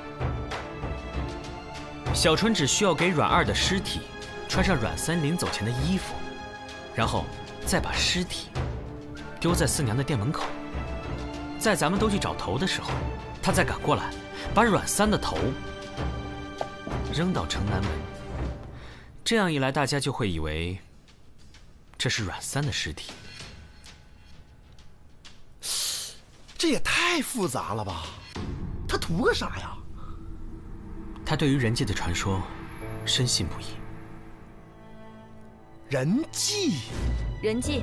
人祭是要把祭品摆成什么样的形状？摆成一个三角形。小春之所以会被我们抓住，是因为他一心想着为姐姐超度升天，才会坚持要把阮二的头放在三角的最后一个位置，也就是东便门。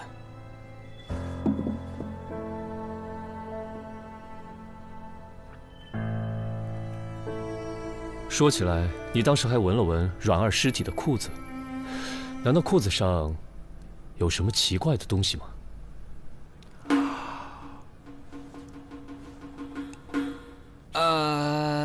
催什么催啊？你看，尿我这一裤子。你竟然……我知道，我知道。哎，你给我闭嘴啊！因为这小我杀了你！换衣服的时候不可能连底裤都一块换。你给我闭嘴啊！闭嘴！闭嘴啊！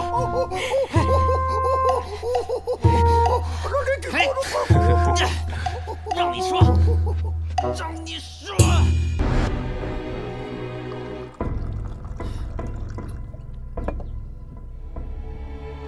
其实也没有高僧送给我经书。这经书是在大门前的石阶上拾的，当时正巧长安城头传天竺高僧，天竺高僧的，我就随嘴那么一吹。不是，真的，我没骗你呀，我说的都是真的呀，我。少来这套，再不说把你带回大理寺。哎，对，怀远房东角门的张木匠可以给我作证。哎，老张，老张，停！你说你这都不干了，你还扫什么地呀你啊？那个四娘那个反舍呀，那梁你还真得给人修一下。人四娘平时对你挺好的，你不修人生意都做不下去了。不是三炮啊，你别说我这个人做人不地道啊！你看看我这儿，现在啊，人手都散伙了，这家当我也都卖了，我拿什么帮人家？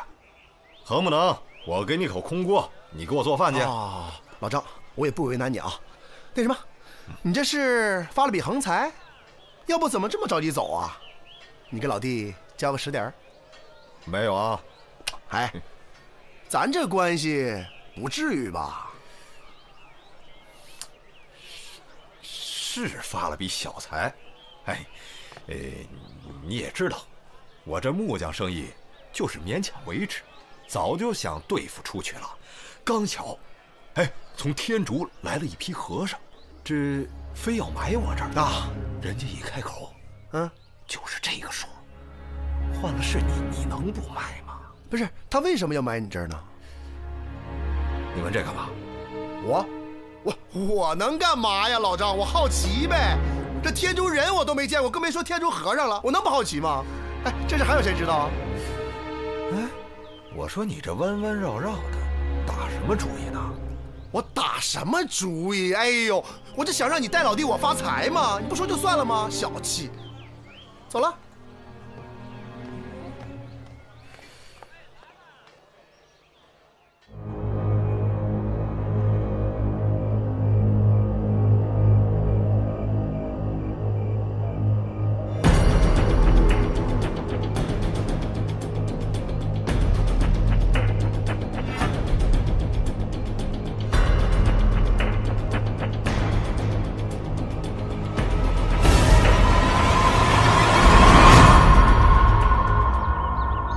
一点进展也没有啊！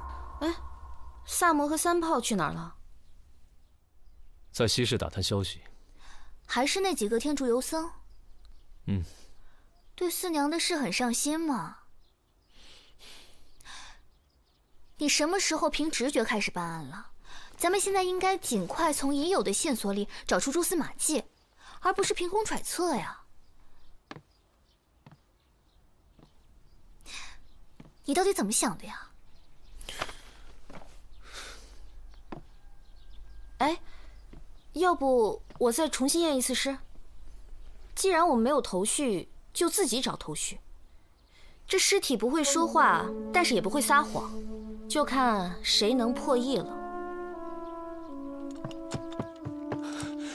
少卿，和平坊午后来报，又发生了一桩命案。没见过命案吗？传什么？和灵白的案子一模一样。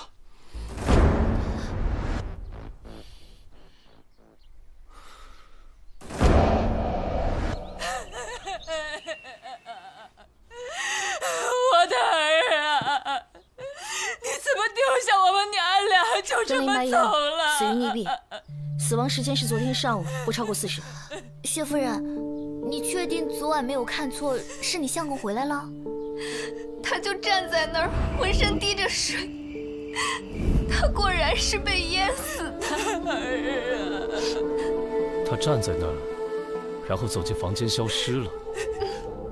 今天一大早，尸体又坐着马车回来，这也太邪门了吧！你说薛毅去凉州做生意，2个多月了。哎，那辆马车。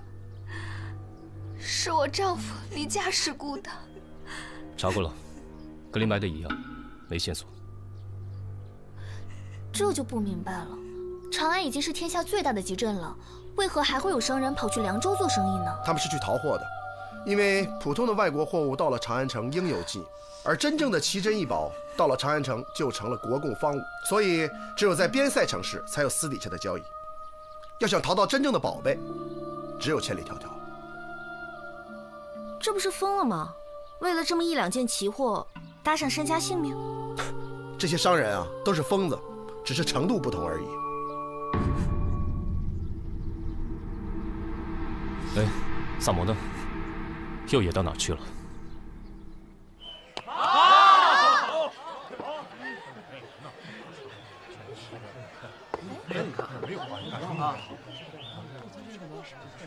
什么？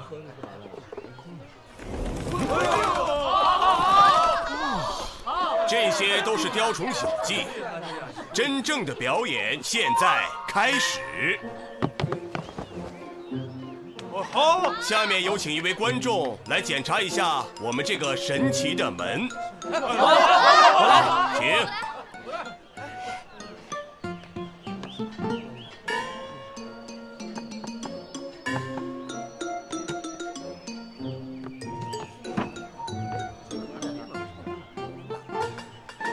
检查得够仔细的啊！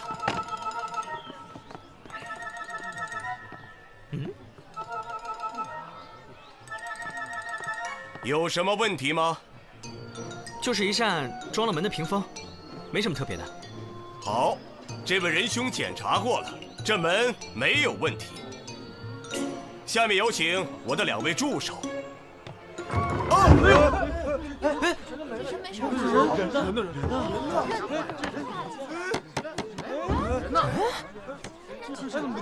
我在这里。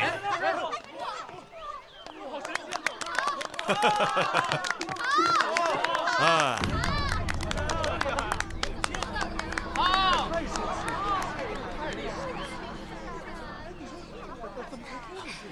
献丑献丑，请多关照，咱们明日请早。谢谢啊。谢谢。多谢多谢。你笑什么呀？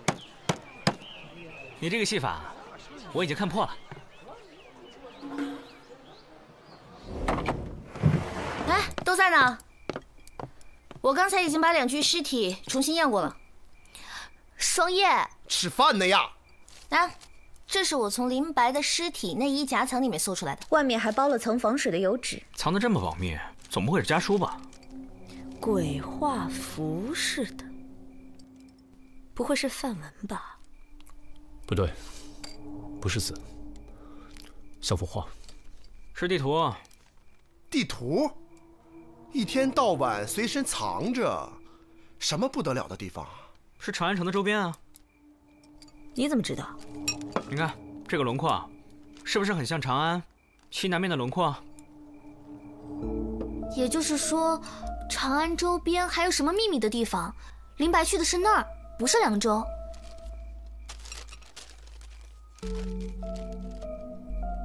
三炮，你还认不认识去边塞淘货的那些商人啊？认识，但也只是认识。没关系，找他们去聊聊。千万记着，带瓶好酒。满堂花醉，我可是一直没舍得喝啊。我舍得。此事非同小可，现在官府破不了案吧？他们当然破不了，为什么呢？这是2桩连环鬼案。哎，这世上有鬼，你们信不？哎，你还别不信，我告诉你们，我一听就知道，这叫什么？啊，这叫亡魂夜归。哎，怎么回事啊？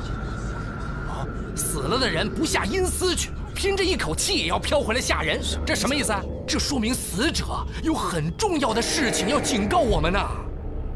你们看，2位死者林白还有薛毅，在死之前他们都去过凉州。这凉州什么地方啊？凉州这几百年来多少人战死啊，埋过多少白骨死尸的地方啊！我再告诉大家一件密事：10年前，在凉州东郊的安家村发生过一桩血案。话说左右武侯大将军正在合围凉州的时候，李鬼的手下有一伙溃兵，逃到了安家村。村民贪图他们随身的财宝，半夜里下杀手，将他们的财宝据为己有。那10几条人命死得冤啊，阴魂不散呢。从此以后，只要是有人不小心踏进那个地方，冤魂就会自己跑出来要了他的命。亡魂归来就是要警告大家，那个地方不能再去，千万不能再去啊！千万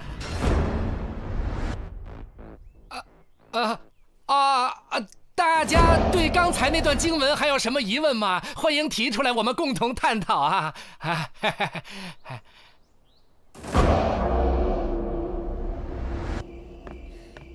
怎么回事？怎么回事啊？这都什么时候了？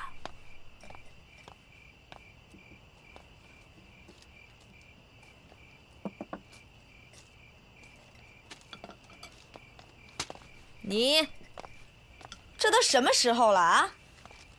这么晚，官兵看到你不得弄死你啊！不三不四，关门打烊。得嘞。哎呦，我的小可怜，紫苏姑娘，快别闹了啊！没事吧？你过来，过来伺候。喝了这么多也不知道给我留点儿。好喝，好喝，就知道好喝。让你问的话，你问的怎么样了？地图。地图？然后呢？就不告诉你。你不告诉他，告诉我呀。